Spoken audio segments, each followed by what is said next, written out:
Assalamualaikum warahmatullahi wabarakatuh. Nama saya Firly Aldina, absen 13, kelas 12 MIPA 1. Di sini saya akan menjelaskan materi tentang pembelahan secara mitosis. Sebelum itu, kita harus tahu dulu apa sih itu mitosis.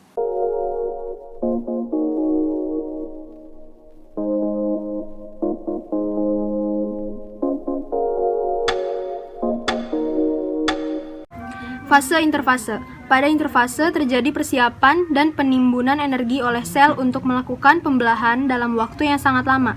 Selama interfase, inti sel atau nukleus dan anak inti sel atau nukleolus tampak terlihat jelas. Tahap interfase terbagi menjadi 3, yaitu fase gap pertama, fase sintesis, dan fase gap kedua. Fase gap pertama adalah fase pertumbuhan pertama. Sel mengalami pertumbuhan atau organel-organel sel menduplikasi diri untuk persiapan pembelahan. Sintesis, fase sintesis. Sel mengalami replikasi atau penganan molekul DNA dan tahap sintesis materi seperti DNA sel dan protein untuk pembelahan sel. Gap 2 atau fase pertumbuhan kedua tidak terjadi pada proses meiosis.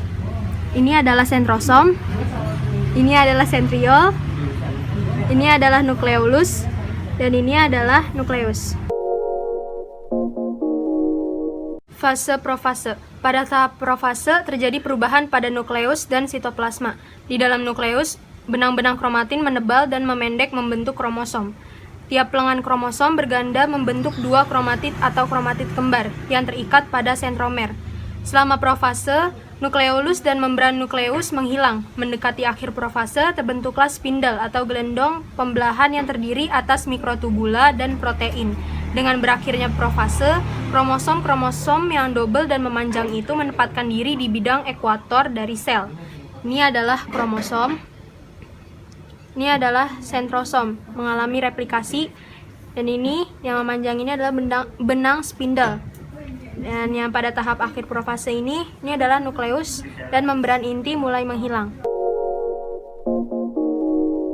Fase metafase.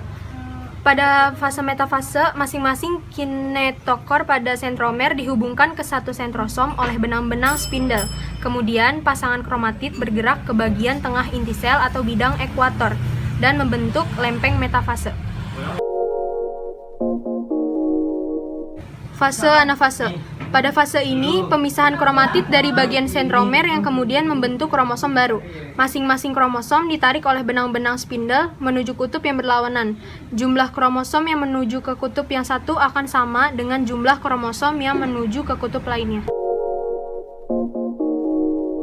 Fase telofase. Pada fase ini terjadi peristiwa kromosom berubah menjadi benang kromatin. Membran inti dan nukleolus terbentuk kembali dan terjadi sitokinesis atau pembagian sitoplasma, sehingga dihasilkan 2 sel yang identik dengan sel semula. Kemudian sitokinesis telah selesai, sel telah membelah dan menghasilkan 2 sel anak dengan kromosom diploid atau 2N.